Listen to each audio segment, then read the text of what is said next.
So we're here at the Curacao port. We are pulling away. That is Curacao in the background. Today we did the C&C Curacao excursion. It was about 2.5 hours. It was right here at the port. It was a lot of fun, but Laura's going to tell us about it. Yeah, it was a lot of fun. So it was called C&C. We started off with a bus ride to get to the boat that we got on. The bus ride was pretty short, but it also took us through the city, which was really fun. And they pointed out a bunch of landmarks. And honestly, you just got to see a lot of the character of the city and of Curacao in general with its brightly colored buildings and houses. It was really cool. And then our group boarded a small boat. There was an area down like below the boat where our entire group went all together to basically like a mini submarine essentially. So you're underwater and able to just look around. We saw tons of fish. We saw a lot of coral. We saw one sea turtle and really enjoyed that. Then after that, the bus took us back to the liquor factory, which is in a small other area of Curacao. We got to walk through there, get a tour, pick up a bottle of blue Curacao while we were there. We then drove over the tallest bridge that's in Curacao, which is also the tallest bridge in the Caribbean. It had absolutely beautiful views. It was really pretty to drive over. And then we ended in a cute little area where there was a lot of shopping, really right next to the port. It was not a far walk at all, maybe 12 minutes at most. Did some shopping, picked up some souvenirs, had a really good time, and walked back to the boat.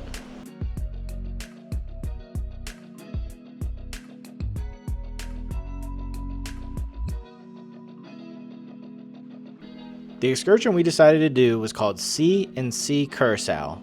The first C, S-E-A, is because the first stop along the excursion is on a semi-submarine. The second C, S-E-E, is because as a bus drives you around the island, your tour guide will do a little bit of explaining what you're seeing to you. He'll also give you an understanding of the history of the island, as well as a little bit of the background on the stops you'll be making, such as the liqueur factory. One of the first things we saw as we got on the bus and started to drive away was this baseball stadium right here, and our tour guide took the opportunity to tell us about the important role baseball has played on the island and listed off some of the major league athletes you see here.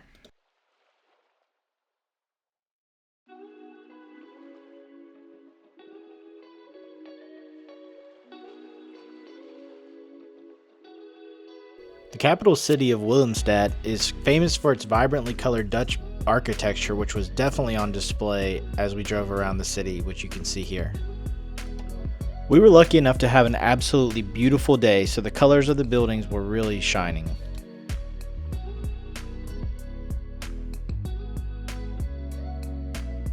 The bus we were on was air conditioned, which was extremely nice because it was very hot this day. And also there were some empty seats on the bus, so that helped it just not get much hotter than it needed to be. And the bus itself was very comfortable. Like I said, there were some empty seats, so everybody wasn't on top of each other. And it was just a nice way to get from one stop to the other and see the island.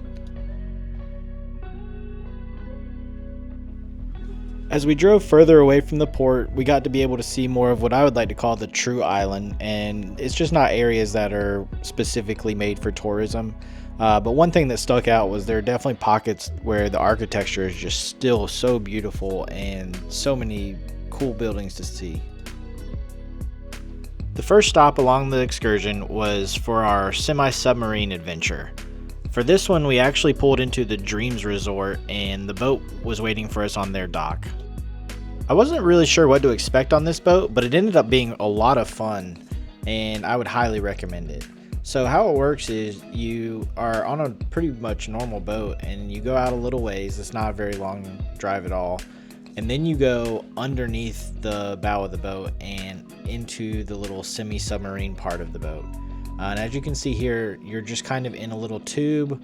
It's 2x2 all the way down, and it can get a little claustrophobic, but it didn't really seem to bother me much. But the views under there are absolutely amazing.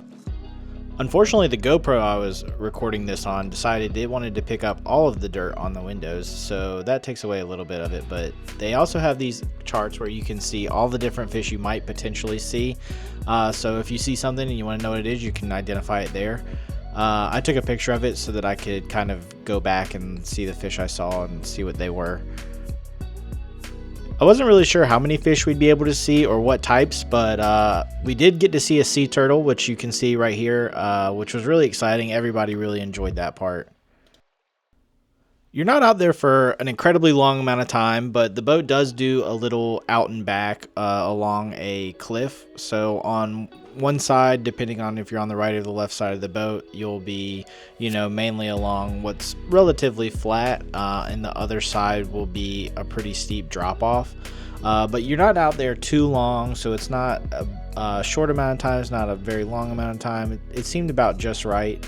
About halfway through, a diver went out and kind of put some food in the water, and the fish were absolutely loving it. They were not shy one bit to him, and that was really cool to see him scuba diving out there and feeding the fish right alongside the boat.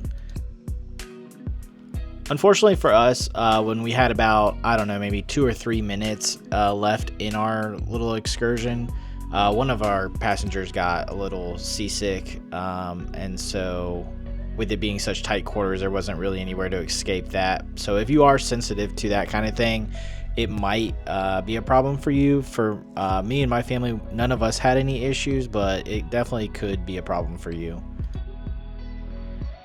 So once everybody was unloaded from the boat, it was on to the next stop, and along the way we got to go across the Queen Juliana Bridge, which is about 200 feet up, and you get to see the cruise ship in the background, as well as pretty much the whole port city of Willemstad. It was very beautiful. The next stop along the tour was the Chobolobo liqueur factory, where you got to take a tour of the factory, learn about the distillation process. You also got to do some free samples of the Curacao they make there, and you could also purchase a bottle if you wanted to. This was a very interesting stop. If you are going to Curacao, you're probably thinking of blue Curacao, and you get to see how it's made. After that, the tour was pretty much over, and we decided to walk over to the Riff Fort, and that's an old fort that has been pretty much upfit with shops and restaurants and a lot of things to do. It's a really cool area. We did a lot of our shopping here and got our souvenirs and stuff to take home, but it was a really cool place, and they had some really cool things inside of it. So after we did some walking around the fort and got done with our shopping, it was time to head back to the cruise ship, which wasn't a very long walk. It was a pretty walk right along the ocean, and there were plenty of shops and little restaurants to stop at if you wanted to do a little bit more shopping, or if you needed a drink or anything like that. Curacao was an absolutely beautiful port, and I think as far as the ABC Islands go, it was probably my favorite port.